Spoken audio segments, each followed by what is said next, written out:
Assalamualaikum warahmatullahi wabarakatuh. Halo anak-anak, selamat pagi. Jumpa lagi dengan Ustazah. Di sini Ustazah mau memberikan penjelasan tentang tema 7, subtema 1, pembelajaran 1 dan 2. Disimak baik-baik ya videonya. Suku bangsa Indonesia terdiri atas banyak suku bangsa. Suku bangsa apa saja kah itu? Nah, coba perhatikan teks halaman 1 yang dengan judul Suku Bangsa di Indonesia. Sejak zaman dahulu, bangsa Indonesia hidup dalam keberagaman. Kalimat Bhinneka Tunggal Ika pada lambang negara Garuda Pancasila bukan cuma slogan. Penduduk Indonesia terdiri atas beragam suku bangsa, agama, bahasa, adat, dan budaya, tetapi semua dapat hidup rukun berdampingan. Berdasarkan hasil sensus Badan Pusat Statistik BPS tahun 2010, bangsa Indonesia terdiri atas 1.330 suku. Berdasarkan sensus itu pula, suku bangsa terbesar adalah suku Jawa yang meliputi 40,2% dari penduduk Indonesia. Suku Jawa ini merupakan gabungan dari suku-suku bangsa di Pulau Jawa, yaitu Jawa, Osing, Tengger, Sami, Wean, Naga, dan suku-suku lainnya.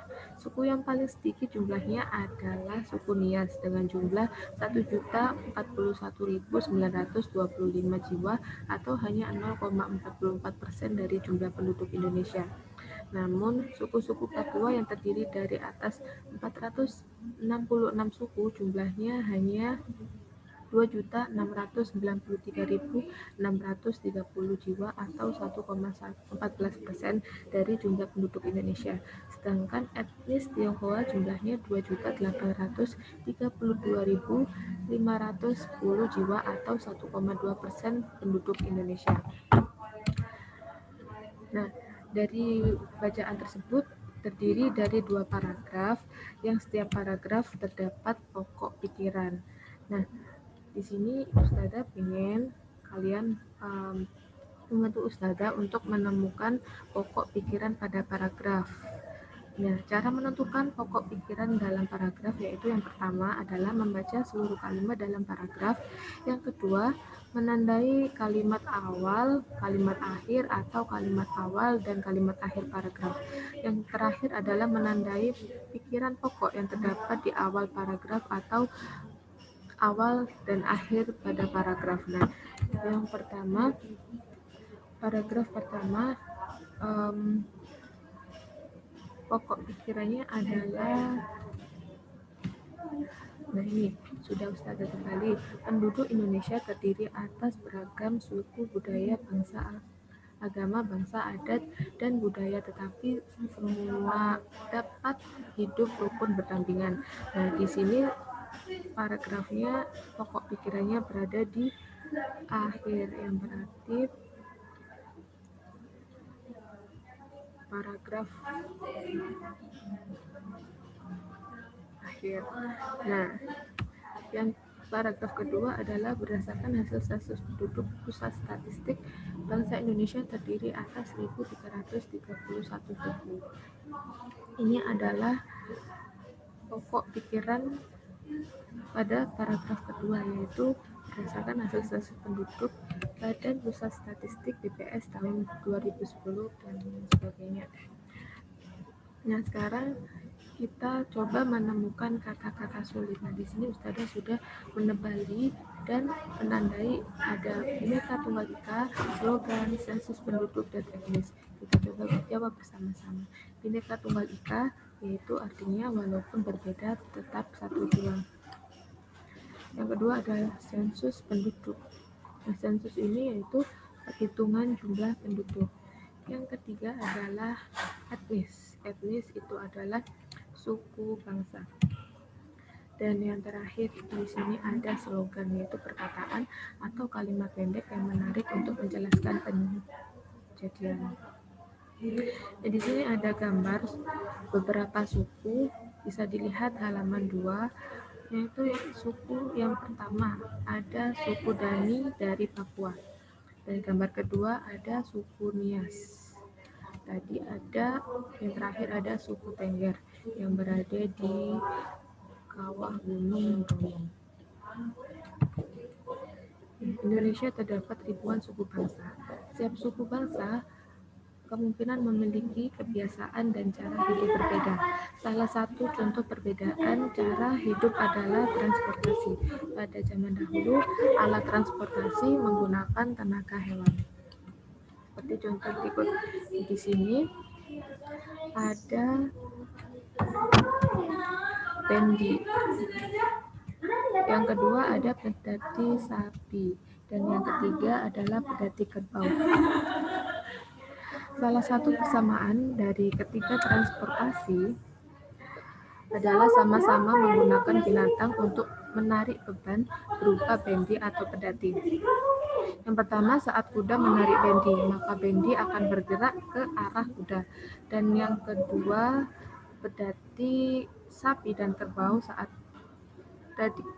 sapi atau kerbau menarik pedati, maka pedati akan bergerak ke arah sapi atau kerbau. Itu sebuah tadi saat kuda menarik bendi adalah usaha gaya. Nah, gaya itu apa sih? Gaya adalah dorongan atau tarikan yang dapat menyebabkan benda bergerak atau berubah. Tadi seperti contoh bendi, saat kuda menarik bendi yaitu bendi akan bergerak. Nah, begitu juga sebaliknya. Saat sapi atau kerbau menarik pedati, maka pedati akan bergerak. Nah, di situ gaya sendiri mempunyai beberapa macam, yaitu ada gaya otot, gaya listrik, gaya magnet, gaya gravitasi, dan gaya gesek. Nah, di sini Ustazah akan menjelaskan tentang gaya otot.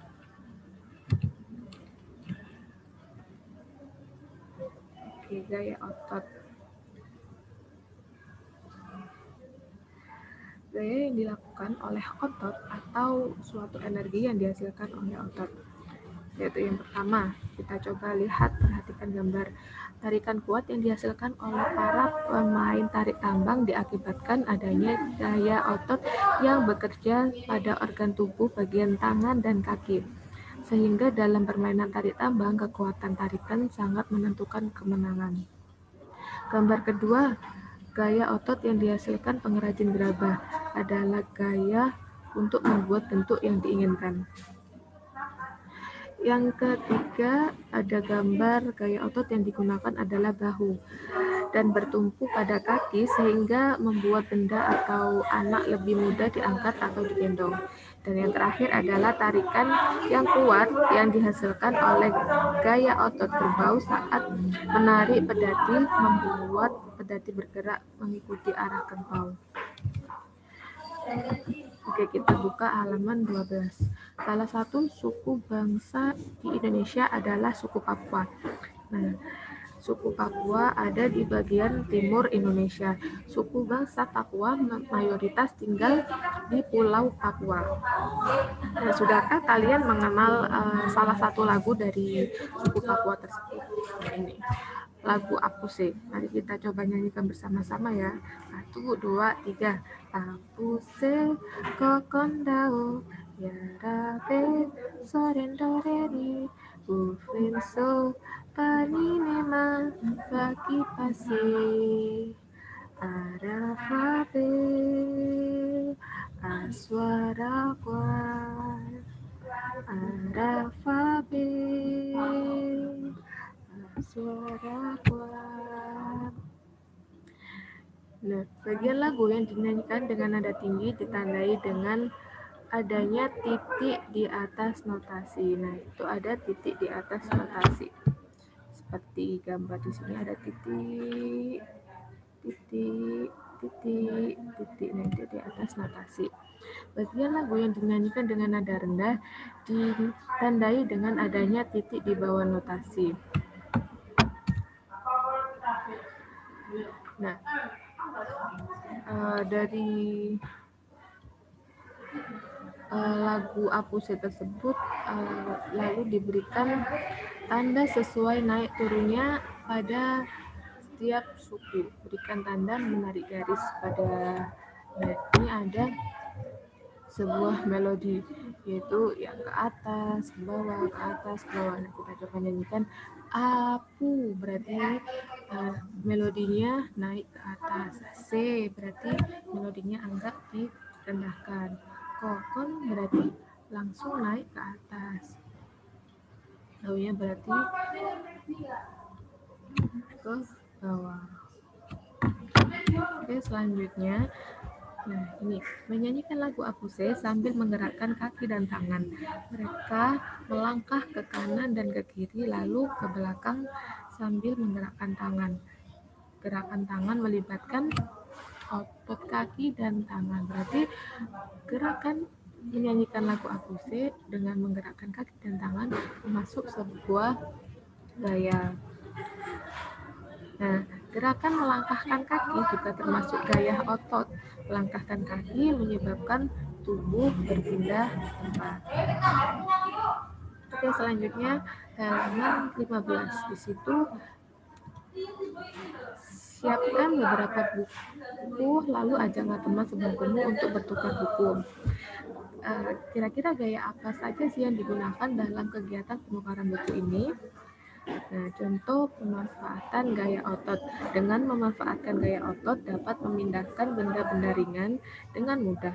Gaya otot sangat bermanfaat bagi kehidupan sehari-hari. Oke, di sini ada contoh pemanfaatan gaya otot selain memberikan buku, yaitu yang pertama adalah memindahkan benda. Manfaatnya memindahkan benda, contohnya adalah sapi menarik pendaki pengangkat. Oke, yang kedua menggerakkan benda, contohnya mengangkat dan meletakkan tas. Yang kedua mengubah bentuk benda, mengayuh sepeda, melipat kertas. Dan yang terakhir adalah melakukan pekerjaan seperti menulis, mengetik. Nah, dari contoh tersebut, apa sih kira-kira yang bisa dilakukan sebagai pemanfaatan gaya otot? Nah, di sini Ustazah itu tadi materi pada hari ini. Nah, sekarang tugas hari ini adalah mencari manfaat gaya otot yang ada dalam kehidupan sehari-hari. Dikerjakan dan dikumpulkan di Google Classroom. Oke, sekian materi dan tugas pada hari ini.